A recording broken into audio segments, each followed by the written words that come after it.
Selamat pagi pendengar di seluruh Indonesia. Kembali hari ini Anda bersama dengan saya, Dr. Suhento Liao, untuk membahas Alkitab melalui acara Through the Bible, yang programnya dari Injil Matius sampai Kitab Wahyu.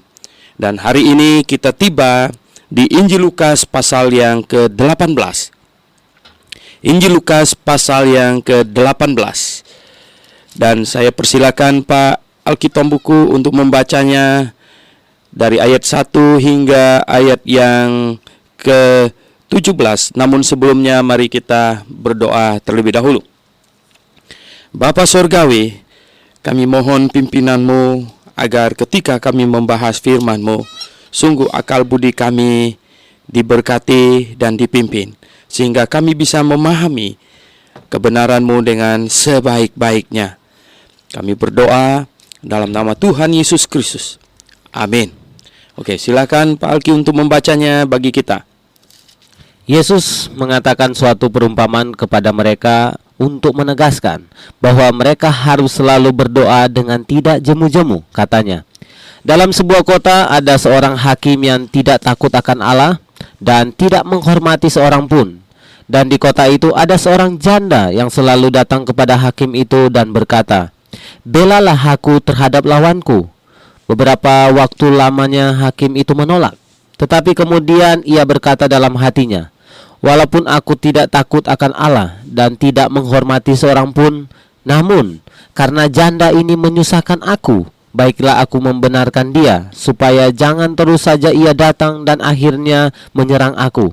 Kata Tuhan, "Camkanlah apa yang dikatakan hakim yang lalim itu. Tidakkah Allah akan membenarkan orang-orang pilihannya dan siang dan malam berseru kepadanya? Dan adakah ia mengulur-ulur waktu sebelum menolong mereka? Aku berkata kepadamu, ia akan segera membenarkan mereka. Akan tetapi jika Anak Manusia itu datang, adakah ia mendapati iman di bumi ini?" Dan kepada beberapa orang yang menganggap dirinya benar dan menyandang rendah semua orang lain, Yesus mengatakan perumpamaan ini.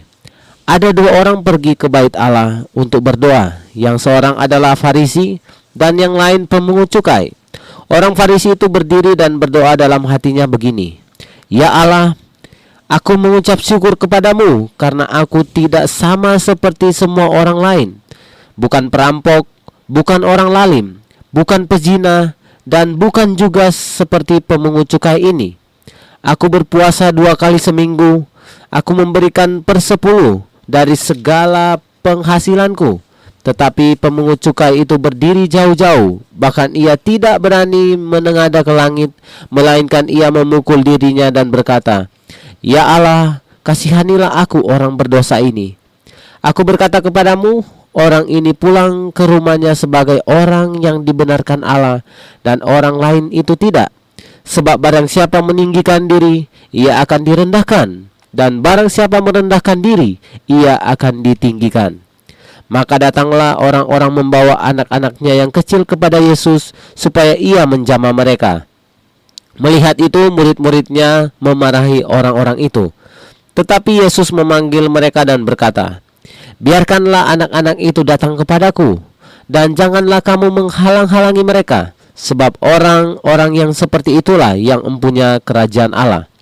Aku berkata kepadamu, sesungguhnya barang siapa tidak menyambut kerajaan Allah seperti seorang anak kecil, ia tidak akan masuk ke dalamnya."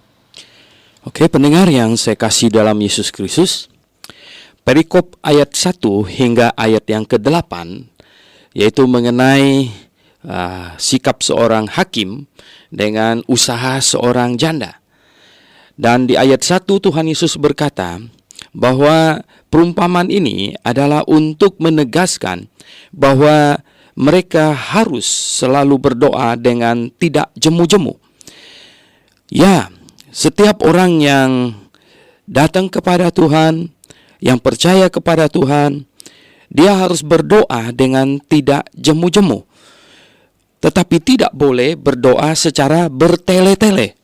Nah, apakah perbedaan doa tak jemu-jemu dengan doa tak bertele-tele?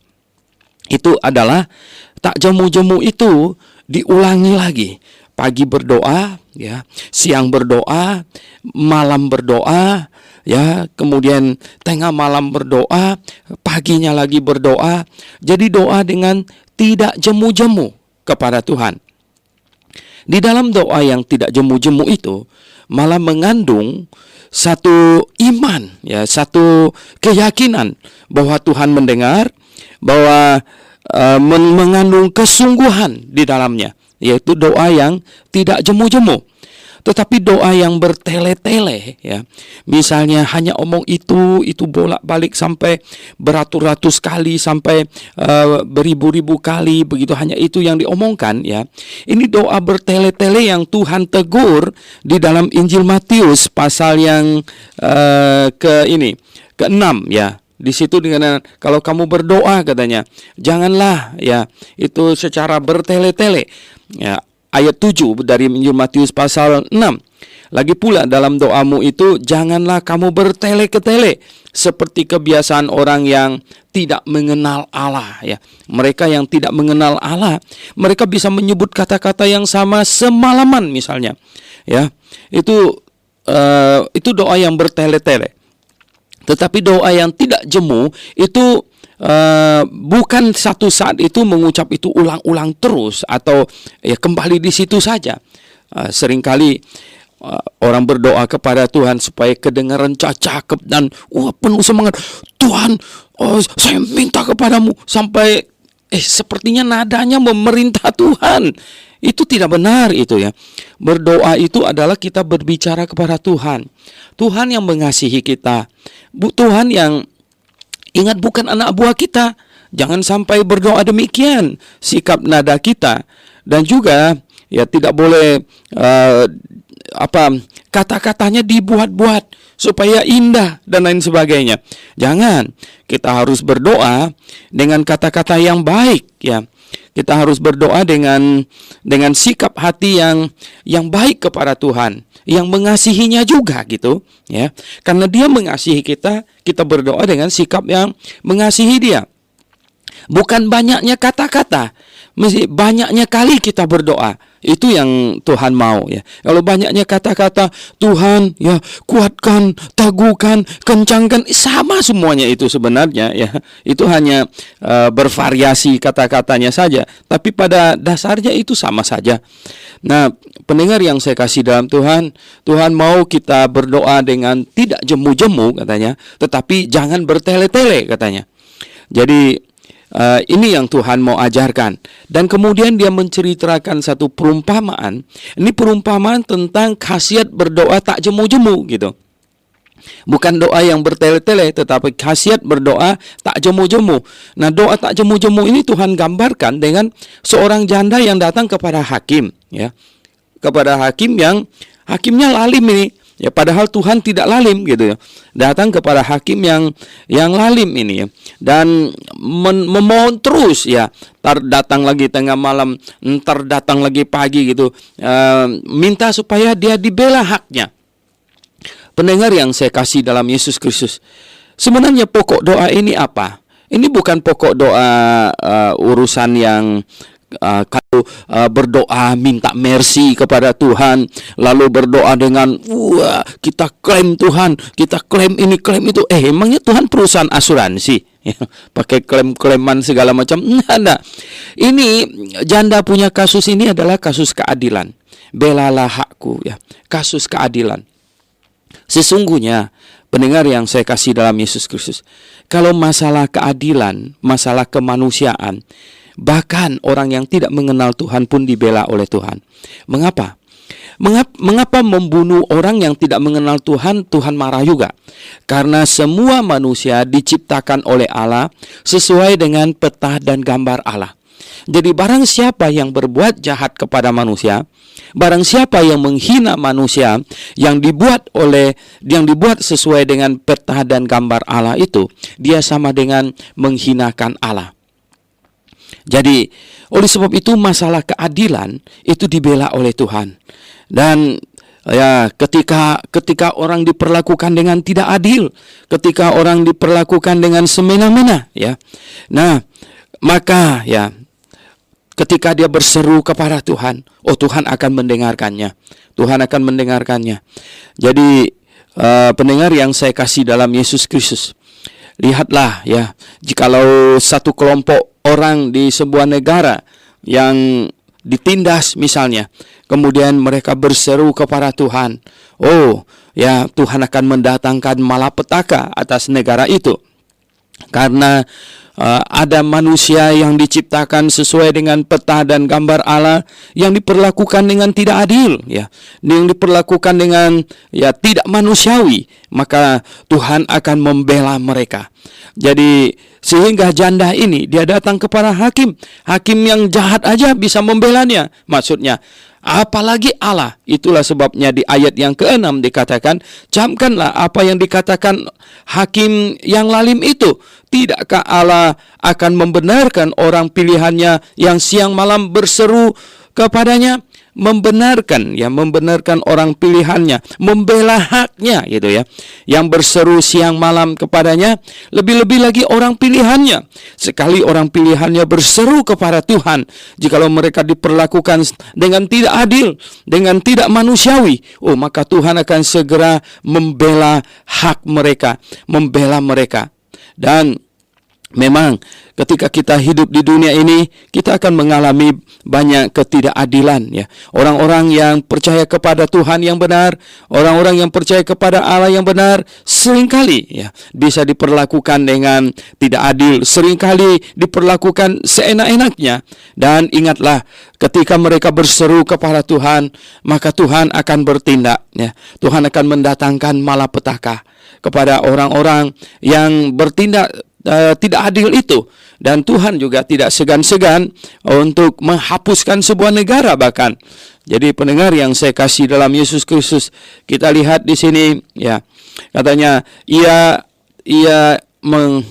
adakah ia mengulur-ulur waktu untuk menolong mereka? Oh tidak, dia akan segera menolong ya.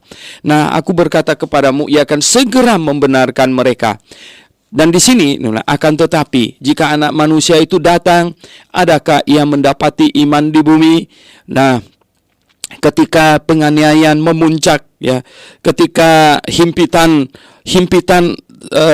orang-orang di muka bumi ini yang percaya kepada Yesus yang tidak benar, ya, ada Yesus yang palsu, ya, itu menghimpit orang-orang benar, ya, maka memang iman yang benar akan makin berkurang. Iman yang benar akan makin berkurang. Pendengar yang saya kasih dalam Yesus Kristus, camkan apa yang Anda dengar pada pagi hari ini. Saya ingin katakan bahwa ya, agama yang tidak benar selalu memakai tangan pemerintah untuk membela kepentingannya, selalu memakai tangan pemerintah untuk menganiaya pesaingnya atau agama lain ya. Dan camkan lagi perkataan saya ini bahwa ya, gereja yang benar, gereja yang tidak benar ya, denominasi yang tidak benar selalu memakai kuasa pemerintah untuk membela kepentingannya juga ya. Selalu memakai kuasa pemerintah untuk membela kepentingannya, untuk ya pakai sistem cara izin lah, surat izin lah, segala macam. Mereka bermain di situ. Mereka membela pengajarannya bukan melalui argumentasi. Ya, di dalam perjalanan sejarah sudah tercatat ya, bagaimana gereja Katolik membunuh begitu banyak orang pada zamannya itu, sehingga banyak di antara mereka yang kalau menafsirkan Alkitab ya berbeda dengan gereja Katolik, langsung ditangkap dan dibunuh. Dan di dalam sejarah dicatat juga John Calvin yang mendirikan gereja Reform dan Presbyterian, mereka tidak membela teologi mereka dengan argumentasi, tapi mereka membunuh orang-orang yang berbeda pendapat dari mereka. Pakai apa? Ya pakai pemerintah, pakai tangan pemerintah. Ya kalau namanya memanfaatkan izin segala macam dari pemerintah, itu sudah ya sangat-sangat umum. Bahkan dengan izin segala macam, masih dengan cara menghalangi pakai izin segala macam. Kalau tidak mampu menghalangi, ya tidak segan-segan mereka akan membunuh orang. Dan itu sudah terjadi di dalam sejarah dan akan ulangi lagi akan terulang-ulang lagi.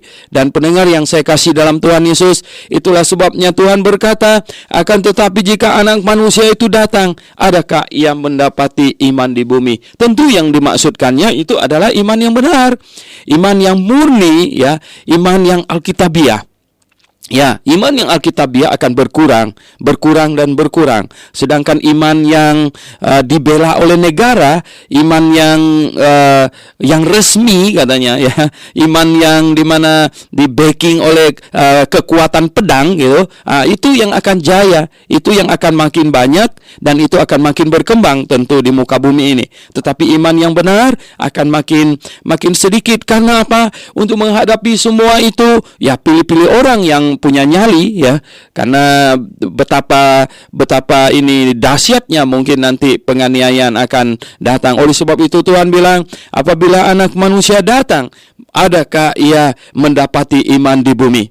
Nah, pendengar yang saya kasih dalam Yesus Kristus, kemudian, ya, ayat 9 sampai dengan 14 di sini.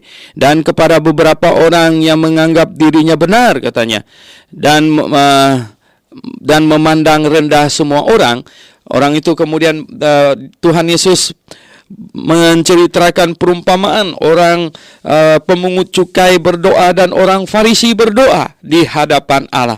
Nah, pendengar yang saya kasih dalam Yesus Kristus, banyak orang telah salah menafsirkan perikop ini. Mereka menafsirkan perikop ini sampai berkata bahwa kita tidak boleh berkata kita ini, pengajaran kita adalah yang benar. Dan bahkan kalau satu tingkat lebih dahsyat dari itu lagi, kita tidak boleh yakin bahwa apa yang kita percaya itu benar. Mendengar yang saya kasih dalam Tuhan Yesus, ini bukan ini yang dimaksudkan. Ini adalah orang datang kepada Tuhan, berdoa kepada Tuhan. Ini masih menyangkut hal berdoa yang di atas. Kalau engkau berdoa kepada Tuhan, siapakah yang boleh datang kepada Tuhan untuk menyombong-nyombongkan diri di hadapan Tuhan? Jangan salah, tidak ada satu orang pun yang berhak datang kepada Tuhan untuk menyombong-nyombongkan diri di hadapan Tuhan. Karena di hadapan Tuhan kita sama-sama orang berdosa. Biar dosanya sedikit, biar dosanya banyak, kita sama-sama orang berdosa, gitu. Jadi tidak ada orang yang lebih benar daripada yang lain di hadapan Tuhan. Karena di hadapan Tuhan, dosa mencuri 50 miliar dengan dosa mencuri 50 rupiah itu sama-sama mencuri, ya. Sama-sama mencuri. Ya, yang beda hanyalah di hadapan pemerintah. Yang mencuri 50 miliar, ya, itu akan diseret ke pengadilan. Yang curi 50 rupiah, ya sudahlah, karena sedikit, gitu, ya. Tapi di hadapan Allah itu mencuri, ya. Karena di dalam 10 hukum itu, janganlah engkau mencuri. Nah, ada bilang, janganlah engkau mencuri 50 miliar, lalu 50 rupiah boleh, gitu. Enggak ada begitu, ya. Karena dikatakan, janganlah engkau mencuri. Mencuri di hadapan Tuhan, ya pokoknya mencuri sudah mencuri, ya. Mencuri satu buah pulpen yang harganya 1.000 rupiah, itu sudah mencuri, itu. Jadi pendengar yang saya kasih dalam Tuhan, tidak ada orang yang boleh datang ke hadapan Tuhan dalam doa untuk menyombongkan diri. Nah, tetapi, ya, mengenai doktrin, mengenai pengajaran, setiap orang harus yakin apa yang dia percaya itu sudah benar. Nah, kalau Anda tidak yakin apa yang kamu percaya benar, berarti Anda memang belum bertemu dengan kebenaran. Anda belum mendapatkan kebenaran. Anda masih mencari-cari. Anda harus mendapatkan kebenaran. Dan ketika Anda mendapatkan kebenaran, Anda harus yakin itu benar. Dan ketika Anda yakin itu benar, Anda berusaha untuk meyakinkan orang lain bahwa itu benar. Itulah yang dilakukan oleh rasul-rasul. Mereka keluar, mereka meyakinkan orang lain apa yang mereka percaya itu benar. Dan barulah ada kekristenan hari ini, yaitu mereka pergi dan meyakinkan orang bahwa yang dipercayainya itu adalah benar. Jadi pendengar yang saya kasih dalam Yesus Kristus, ayat ini atau perikop ini dipakai oleh sebagian orang untuk berkata bahwa kita tidak boleh berkata apa yang kita percaya benar, ya. Jangan sombong, ya. Menyegrafe sendiri yang benar. Harapan saya semua orang benar, gitu, ya. Jangan saya sendiri yang benar, tentu, ya, no? Harapan saya semua orang jadi benar, gitu. Semua orang percaya kepada iman yang benar. Semua orang percaya kepada doktrin yang benar. Itu maunya saya, gitu. Tetapi, ya, jelas kalau dua yang berbeda, tidak mungkin dua-duanya benar gitu. Satu orang percaya begini, satu orang percaya begitu, tidak mungkin dua-duanya benar. Dan tentu ya, untuk mendapatkan yang paling benar harus diargumentasikan, bukan pakai tempeleng orang gitu ya, bukan pakai pukul orang, apalagi bunuh orang. Yang kalau orang itu diancam untuk dibunuh, ya jelas tidak berani berargumentasi, akhirnya tinggal yang mau bunuh itu sendiri yang benar gitu. Jadi pendengar yang saya kasih dalam Tuhan, inilah ya kemelut di dunia ini. Ya, kalau semua orang memakai argumentasi, maka kita akan mencapai kebenaran ya. Tapi kalau pakai ancam mengancam, kita tidak mungkin sampai kepada kebenaran gitu. Jadi pendengar yang saya kasih dalam Yesus Kristus, kita lihat di sini ya. Ini dua orang datang kepada Tuhan ya, di hadapan Tuhan ya. Dia mau membenar-benarkan dirinya. Pemungut cukai tentu datang di hadapan Tuhan dengan kepala yang loyo ya, dengan sambil mengaku, aduh saya ini orang berdosa. Sementara orang Farisi itu datang dengan sombongnya di hadapan Tuhan, saya orang benar dan lain sebagainya. Oh no.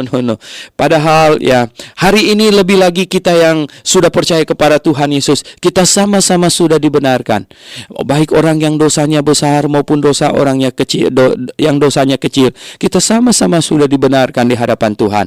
Barang siapa yang bertobat dan percaya kepada Tuhan Yesus, kita telah dibenarkan, dan bahkan kita telah menjadi orang kudus, santo dan santa. Santo dan santa yang benar adalah yang bertobat dan percaya kepada Tuhan Yesus, bukan pangkat yang diberikan oleh gereja. Tidak ada di dalam Alkitab yang demikian itu. Ya, yang benar itu adalah yang didapatkan melalui bertobat dan percaya kepada Yesus Kristus, bukan yang diberi oleh gereja pangkat itu. Oke, pendengar yang saya kasih dalam Yesus Kristus, kita tahu ini penting sekali, yaitu masalah kita datang kepada Tuhan. Kalau engkau datang berdoa kepada Tuhan, jangan sekali-kali menyombongkan diri di hadapan Tuhan. Justru Rasul Paulus yang sudah sungguh-sungguh bertobat, dia malah melihat bahwa dirinya adalah orang yang paling berdosa. Ya, akulah yang paling berdosa di antara semua orang berdosa. Akulah yang paling berdosa. Ya, jadi Paulus melihat dia lebih berdosa dari Nero, dia lebih berdosa dari Nebukadnezar, dia lebih berdosa dari ya Alexander Agung, ya, dia lebih berdosa kalau zaman sekarang lebih berdosa dari Hitler. Ya, Rasul Paulus bilang, di antara semua orang berdosa, akulah yang paling berdosa. Nah, sikap demikianlah yang kita perlu datang kepada Tuhan di dalam doa. Tuhan, aku ini orang berdosa yang menerima anugerah-Mu, ya, yang menerima anugerah-Mu. Aku dibenarkan karena kasih karunia-Mu. Nah, demikianlah. Tetapi masalah kita beriman, percaya kepada pengajaran, ya jelas kita harus percaya kepada yang benar. Masa saya yakin yang kalau gitu supaya rendah hati saya pilih aja pengajaran yang salah aja deh, saya percaya. Mana ada yang macam begitu? Mana boleh begitu? Jelas kita harus percaya kepada yang kita yakini benar. Dan kalau kita yakini benar, ya kita ceritakan kepada orang. Kita kasih tahu orang bahwa ini yang benar. Begitulah. Nah, pendengar yang saya kasih dalam Yesus Kristus, kita lihat ayat dari 15 sampai dengan ayat 17. Ini perikop di mana Yesus Kristus memberkati anak-anak. Di sini dicatat bahwa ada orang membawa anak-anak kecil kepada Yesus supaya ia menjamah mereka. Melihat itu murid-muridnya memarahi orang-orang itu. Tetapi Yesus memanggil mereka dan berkata, biarkanlah anak-anak itu datang kepadaku, dan jangan kamu menghalang-halangi mereka, sebab orang yang seperti itulah yang mempunyai kerajaan Allah. Jadi pendengar yang saya kasih dalam Yesus Kristus, doktrin keselamatan yang benar, yang Alkitabiah, percaya bahwa anak-anak atau yang masih di bawah umur akil balik meninggal, mereka pasti masuk surga. Tuhan Yesus sendiri berkata bahwa mereka itulah yang mempunyai kerajaan Allah. Mereka itulah, karena mereka, bukan karena mereka belum berdosa, mereka keturunan Adam dan Hawa yang menempati posisi orang berdosa. Tetapi karena Yesus Kristus telah menanggung dosa seisi dunia, dari dosa Adam dan Hawa sampai dosa manusia yang terakhir, maka ya semua orang berdosa yang diakibatkan oleh kesalahan Adam dan Hawa dibereskan oleh Tuhan Yesus Kristus. Roma 5 ayat 18 begitu tegas memberitahukan kepada kita bahwa Roma 5 ayat 18 bahwa oleh perbuatan kesalahan satu orang semua orang telah berada di bawah penghukuman, dan oleh perbuatan kebenaran satu orang Yesus Kristus semua orang telah mendapat pembenaran. Oleh sebab itulah bayi-bayi pasti masuk surga kalau mereka meninggal saat bayi, dan jikalau mereka tidak meninggal saat bayi dan tumbuh dewasa seperti kita dan kemudian melakukan dosa atas kesadaran dirinya, maka sekarang dia menjadi orang berdosa lagi karena kesalahan dirinya yang dilakukannya dengan sadar. Dan untuk itu orang ini dia perlu mendengarkan Injil dan percaya kepada Injil untuk diselamatkan. Dia perlu menyatakan dirinya orang berdosa secara sadar karena dia sudah berdosa secara sadar. Dia harus menyatakan dirinya orang berdosa, dia harus menyesali dosanya dan percaya kepada Yesus Kristus. Percaya apa?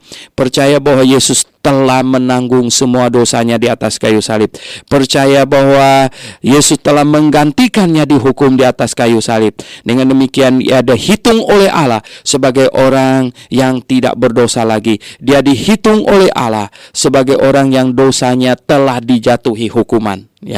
Jadi kalau orang dipilih secara unconditional, orang dipilih secara tanpa lihat kondisi sama sekali, dipilih untuk masuk surga, itu tidak benar sama sekali. Itu tidak benar. Tetapi di dalam Alkitab kita diserukan untuk bertobat dan percaya kepada Yesus Kristus. Pada saat kita bertobat dan percaya kepada Yesus Kristus, maka saat itu jugalah kita dibenarkan di hadapan Allah Bapa. Jadi anak-anak kecil ini merekalah yang mempunyai kerajaan Allah. Dan Tuhan Yesus berkata, barang siapa yang tidak menyambut kerajaan Allah seperti seorang anak kecil, ia tidak akan masuk ke dalamnya. Menyambut kerajaan Allah, menyambut perkara rohani dengan setulus-tulusnya, dengan tidak berbantah-bantah, dengan tidak membawa sikap yang penuh dengan curiga, penuh dengan tipu muslihat. Seorang anak kecil anak kecil masih polos mereka kalau disuruh bohong, justru disuruh bohong nanti dia ceritakan. Karena apa?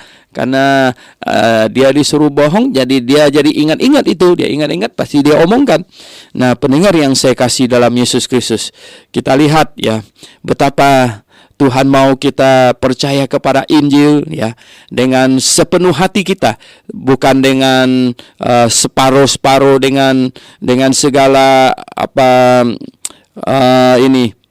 tujuan dan segala yang bersifat ini tidak murni gitu dengan hati yang tidak murni. Orang dewasa banyak yang datang kepada Yesus itu untuk mencari keuntungan mereka pergi ke gereja yang katanya ada banyak berkat di situ.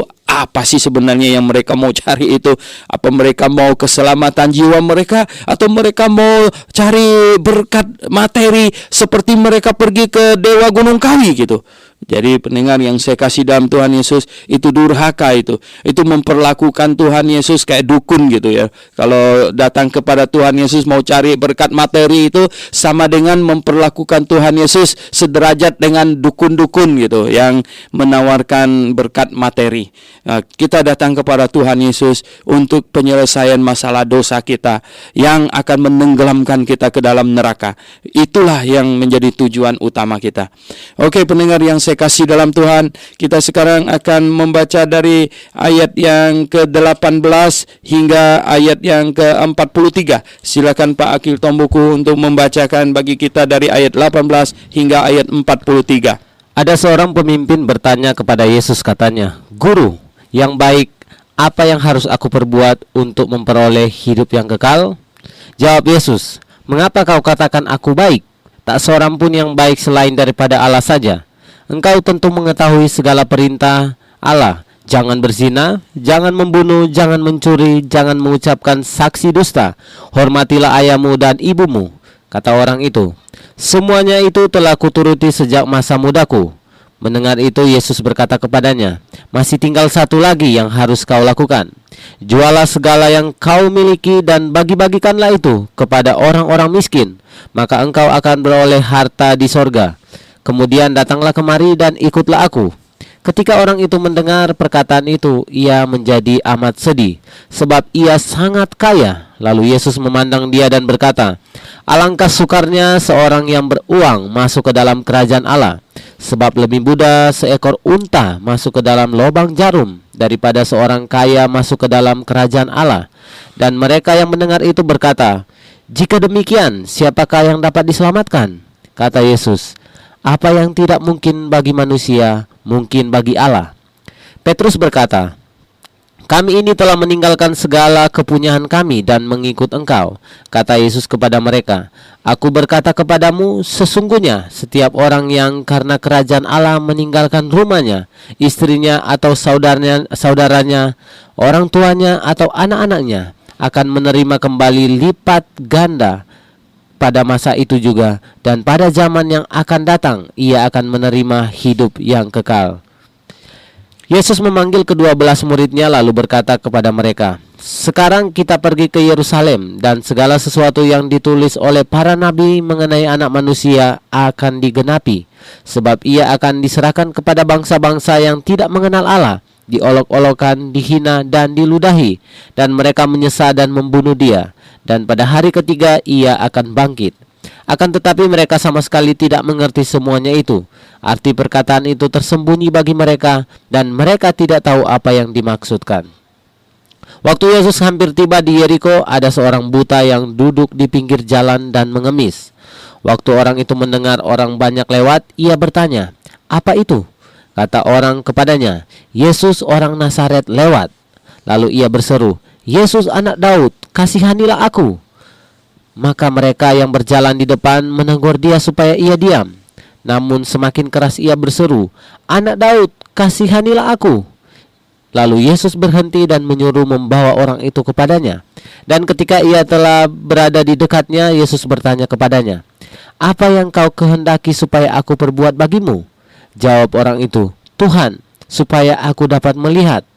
Lalu kata Yesus kepadanya, "Melihatlah engkau, imanmu telah menyelamatkan engkau." Dan seketika itu juga melihatlah dia, lalu mengikuti dia sambil memuliakan Allah. Seluruh rakyat melihat hal itu dan memuji-muji Allah. Iya, luar biasa. Nah, tapi kita harus start dari ayat 18 ya. Kita lihat dari ayat 18 sampai dengan ayat 27 mengenai ini orang kaya sukar masuk kerajaan Allah. Katanya seorang pemimpin bertanya kepada Yesus Kristus, "Guru yang baik, apa yang harus aku perbuat untuk memperoleh hidup yang kekal?" Jawab Yesus, "Mengapa kau katakan aku baik? Tak seorang pun yang baik selain daripada Allah saja." Ada orang salah menafsirkan ini. Mereka berpikir bahwa Tuhan Yesus bukan Allah. Justru coba perhatikan ayat ini dengan baik-baik. "Guru yang baik, apakah yang harus aku perbuat untuk memperoleh hidup yang kekal?" Maka jawab Yesus, "Mengapa kau katakan aku baik? Ya, tak seorang pun yang baik selain daripada Allah saja." Maksud Tuhan Yesus, betul tidak kamu percaya saya ini Allah? Gitu, ya. Jadi tidak ada seorang pun yang baik selain Allah sendiri yang baik. Sedangkan kamu sekarang berani memanggil saya guru yang baik. Apa kamu betul-betul percaya saya Allah? Oh, Tuhan Yesus ingin mendapat pengakuan orang itu. Nah, tolong kasih tahu teman kita yang saksi Yehova, ya. Mereka tidak percaya bahwa Yesus Kristus itu Allah. Mereka berkata Yesus Kristus itu ciptaan, ya, dan manusia saja. Tetapi di sini Tuhan Yesus bilang kepada orang yang menyapanya, ya, "Apakah kamu percaya saya ini Allah?" Seolah-olah dia berkata demikian. Karena hanya Allah saja yang baik, dan kamu menyebut saya guru yang baik. Dan di tempat yang lain, Tuhan Yesus berkata di dalam ini Yohanes pasal 14 ayat 9, kata Yesus kepadanya, telah sekian lama aku bersama-sama kamu, Filipus, namun engkau tidak mengenal aku. Barang siapa telah melihat aku, ia telah melihat Bapa. Bagaimana engkau berkata, tunjukkanlah Bapa itu kepada kami? Ya, teman kita yang saksi Yehova itu adalah ini Filipusnya sebelum dia kenal Yesus itu ya. Dia ingin melihat Yesus, ini minta supaya Tuhan Yesus kasih tunjuk Bapa ya. Karena waktu itu dia belum begitu yakin bahwa Yesus Kristus itu adalah Allah Yehova yang menciptakan langit dan bumi. Tapi sungguh Filipus mungkin dikagetkan sampai matanya terbelalak mungkin ketika Tuhan Yesus bilang bahwa engkau melihat aku, engkau sudah melihat Bapa. Wah, saya pikir Filipus mungkin separuh syok dia. Jadi pendengar yang saya kasih dalam Yesus Kristus. Dan Tuhan Yesus berkata kepada orang yang menyapanya itu, ya, bahwa kalau engkau mau masuk surga dengan cara perbuatan, sebenarnya pertanyaan orang ini salah ini. Guru yang baik harus berbuat apa untuk masuk surga? Jadi sepertinya masuk surga pakai perbuatan gitu. Ini pertanyaan yang salah. Nah, Tuhan Yesus mau sebenarnya pojokkan dia dulu gitu. Nah, kalau memang mau masuk surga pakai perbuatan, nah ini ada perintah Allah. Jangan berzina, jangan membunuh, dan lain-lain sebagainya ya. Jangan ini. Nah, kata orang itu, semuanya itu telah kuturuti sejak masa mudaku. Yang Tuhan Yesus ucapkan kepadanya itu adalah yang sikap terhadap manusia, belum yang sikap terhadap Allah. Mendengar itu, Yesus berkata kepadanya, masih tinggal satu lagi yang harus yang kau lakukan, yaitu sekarang yang sikap terhadap Allah. Ya, yang sikap terhadap Allah. Jualah segala yang kau miliki dan bagikanlah itu kepada orang-orang miskin, maka engkau akan beroleh harta di sorga. Kemudian datanglah dan ikutlah aku. Nah, begini, sungguhkah engkau percaya ada sorga? Mungkin Tuhan Yesus mau tanya kepadanya, sungguhkah engkau percaya ada upah di sorga? Sungguhkah engkau percaya bahwa engkau bisa menabung di sorga? Ya, sungguhkah engkau percaya? Sungguhkah engkau mengasihi Allah lebih dari hartamu? Sungguhkah engkau mengasihi Allah lebih dari nyawamu? Ya, sungguhkah engkau mengasihi Allah dengan segenap hatimu? Sungguhkah engkau mengasihi Allah dengan segenap kekuatanmu dan dengan segenap akal budimu? Sungguhkah? Ya. Oh, pendengar yang saya kasih dalam Yesus Kristus, kalau sungguh, tolong buktikan. Ya, beranikah engkau menjual hartamu, dibagikan kepada orang miskin, dan engkau dekat denganku dan ikut aku senantiasa, kemanapun aku pergi engkau ada di sana? Ya, sungguhkah engkau rindu akan hal itu? Oh, pendengar yang saya kasih dalam Tuhan Yesus Kristus, ini jawaban yang di luar pemikiran orang kaya itu. Ya, dia tidak menyangka akan mendapat jawaban yang demikian. Dia tidak mengerti juga sebenarnya apa yang Tuhan Yesus maksudkan. Dia pikir, mengapa ini? Mengapa untuk masuk surga mesti jual semua harta dan mesti ikut dia? Oh, dia tidak tahu ya.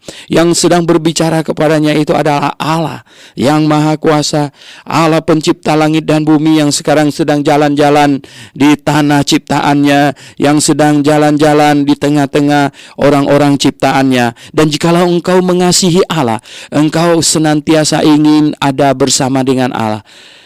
Jikalau engkau sungguh-sungguh percaya kepada Allah, engkau rindu pergi ke tempatnya. Jikalau engkau sungguh-sungguh lebih mengutamakan Allah daripada hartamu, maka engkau merelakan hartamu dipakai olehnya. Oh, pendengar yang saya kasih dalam Yesus Kristus. Nah, orang kaya ini ditantang oleh Tuhan Yesus. Tetapi orang kaya ini biasanya semakin kaya mata mereka semakin tertutup ya. Semakin kaya biasanya mereka akan semakin jauh dari Tuhan ya. Oh, hati-hatilah orang kaya, saya katakan. Karena saya khotbah di radio, jadi saya enggak lihat muka orang. Saya ngomong saja begitu ya, bahwa hati-hatilah ya. Karena orang kaya masuk surga, kata Tuhan Yesus, seperti unta masuk lubang jarum. Saya kasih tahu, seperti unta masuk lubang jarum. Nah, untanya betapa besar, jarumnya betapa kecil. Yang mungkin adalah jarum masuk ke dalam unta, yang sulit itu unta masuk lubang jarum ya. Oleh sebab itu pendengar yang saya kasih dalam Tuhan Yesus, hati-hatilah ya. Alangkah sukarnya ya orang yang punya uang masuk surga seperti unta masuk lubang jarum. Jadi betul-betul ini harus menjadi satu peringatan bagi kita. Ya, jikalau kita semakin banyak uang, maka sebenarnya hati kita bisa semakin sombong ya, semakin sombong. Untuk menjaga semakin banyak uang dan semakin tetap rendah hati, itu biasanya sesuatu yang agak sulit ya, sesuatu yang agak sulit. Karena apa? Karena semakin banyak uang, ya bisa semakin sombong, omongnya juga sudah lain, gayanya nanti lain, ya semuanya jadi lain gitu karena banyak uang gitu ya. Nah, segalanya bisa berbeda ya. Oleh sebab itu hati-hati ya. Saya mengasihi orang kaya, betul-betul mengasihi orang kaya ya. Saya ingin semua orang masuk surga. Oleh sebab itu saya ingin mengingatkan juga, jangan sampai ya uang boleh banyak, tapi jangan makin sombong sehingga lebih besar dari onta nanti ya.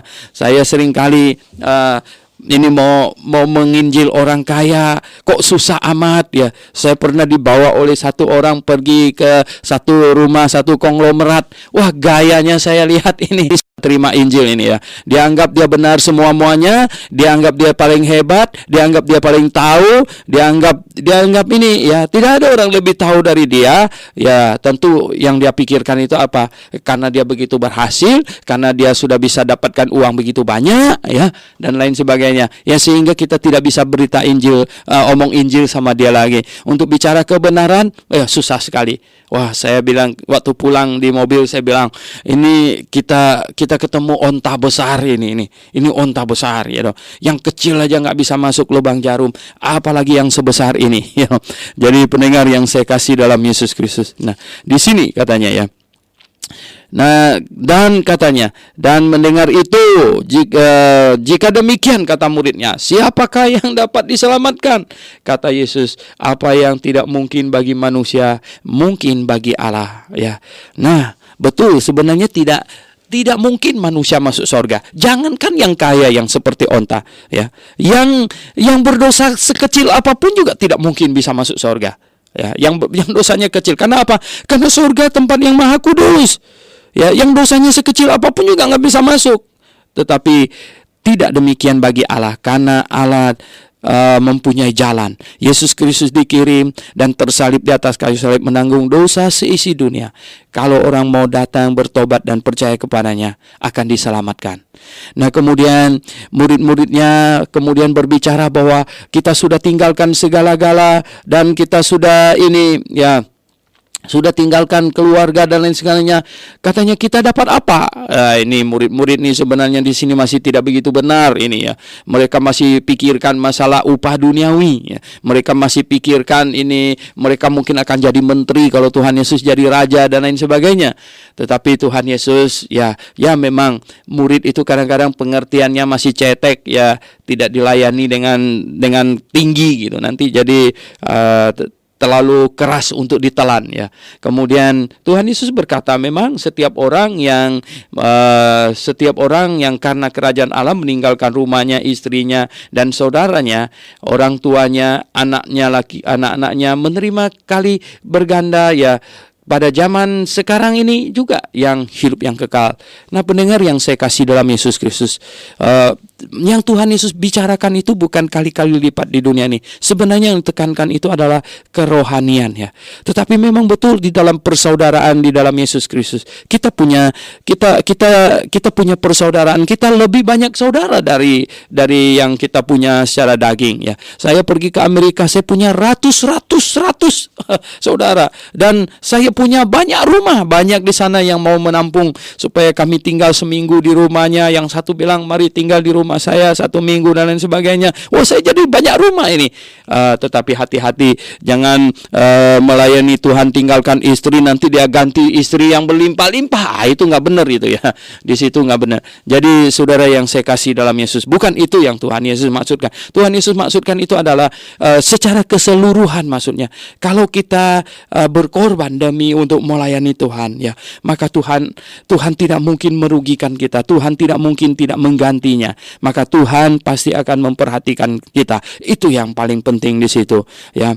Dan yang lebih nilainya tinggi lagi itu adalah ya upahnya di dalam kekekalan. Itu jauh lebih utama, jauh lebih tinggi nilainya, ya. Jadi jangan khawatir melayani Tuhan, ya, dengan tulus tentu. Jangan melayani Tuhan dengan tidak tulus, nanti Tuhan marah dan Tuhan biarkan, ya, karena Tuhan tidak mau orang melayaninya dengan tidak tulus. Oke, kemudian Tuhan memberitahukan kepada murid-muridnya, ya, bahwa dia akan menderita. Maka sekarang pergi ke Yerusalem, katanya, dan katanya apa yang ditulis tentang anak manusia akan digenapi. Ya, mereka akan mengolok-oloknya, mereka akan membunuhnya, dan katanya murid-murid itu tidak mengerti apa yang dikatakan oleh Tuhan Yesus. Mereka tidak mengerti, ya. Ini karena apa? Kalau seseorang datang kepada Tuhan, ya, dengan tujuan materi, maka tujuan itu akan menyelubungi mata mereka sehingga mereka tidak bisa melihat kebenaran rohani. Maka itu jikalau seseorang datang ke gereja oleh karena motivasi hal-hal materi, jasmani, dan duniawi, mereka sulit untuk mengenal kebenaran. Karena hal-hal yang bersifat jasmani, materi, duniawi itu akan menutupi mata mereka. Dan ayat perikop 30 ayat 35 sampai 43 memberitahukan kita di situ Tuhan Yesus katanya, ya, sampai di Yeriko, ya, sampai di Yeriko. Kemudian ada satu orang buta yang mendengar kok ada orang ramai lewat ini siapa, dia tanya. Orang kasih tahu dia ini Yesus, anak Yesus orang Nazaret itu lewat, ya. Nah, mendengar itu, rupanya orang buta ini punya informasi cukup, ya. Dia tahu Yesus orang Nazaret itu siapa. Maka dia tidak menyia-nyiakan kesempatan itu. Dia berteriak sekencang-kencangnya, Yesus anak Daud, kasihanilah aku, ya. Dia teriak-teriak begitu, dan orang-orang yang di sekelilingnya memarahinya, menegurnya supaya dia diam. Tetapi malahan dia teriak lebih kencang lagi. Mungkin dia pikir Yesusnya jauh karena dia tidak lihat, jadi dia teriak kencang-kencang. Nah, pendengar yang saya kasih dalam Tuhan Yesus Kristus, Tuhan Yesus bilang, kamu mau saya bikin apa, ya? Kamu mau saya berbuat apa, katanya. Apa yang kau kehendaki supaya aku perbuat bagimu, kata Tuhan, ya.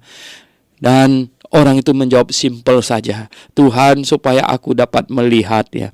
Tuhan supaya aku dapat melihat. Dan Tuhan Yesus dengan sepatah kata, bahkan pegang matanya pun tidak, dengan berkata, melihatlah engkau, ya, melihatlah engkau. Dan dia melihat. Dan yang lebih indah lagi adalah imanmu telah menyelamatkan engkau. Mengapa? Ya, mengapa orang yang berseru kepadanya, Yesus anak Daud, lalu imannya telah menyelamatkannya? Karena barang siapa yang berseru kepada Yesus bahwa dia adalah anak Daud, berarti orang itu percaya bahwa dia adalah Mesias, bahwa orang itu percaya pada janji Allah, bahwa Allah akan mengirim juru selamat yang datang dari keturunan Daud. Oleh sebab itu barang siapa yang berseru kepada Yesus Kristus bahwa dia adalah anak Daud, maka berarti orang itu percaya dia adalah juru selamat. Maka Tuhan Yesus akan berkata kepadanya, imanmu telah menyelamatkan engkau. Katanya, dan seketika itu juga melihatlah dia, dan ia mengikuti dia sambil memuliakan Allah. Oh, tidak ada syukur yang lebih indah dari itu mungkin, mendapatkan berkat jasmani maupun rohani. Seluruh rakyat melihat hal itu juga memuji-muji Allah. Oh, pendengar yang saya kasih dalam Yesus Kristus, sungguh indah, ya, pelayanan Tuhan Yesus. Karena Tuhan Yesus dinubuatkan ketika dia datang di dunia ini, ketika Mesias ada di dunia ini, ketika Allah hadir di dunia ini, dia akan mengadakan mujizat, ya. Dia akan mengadakan mujizat. Jadi mujizat yang dilakukan oleh Tuhan Yesus itu adalah membuktikan bahwa dia adalah Mesias, dia adalah Allah.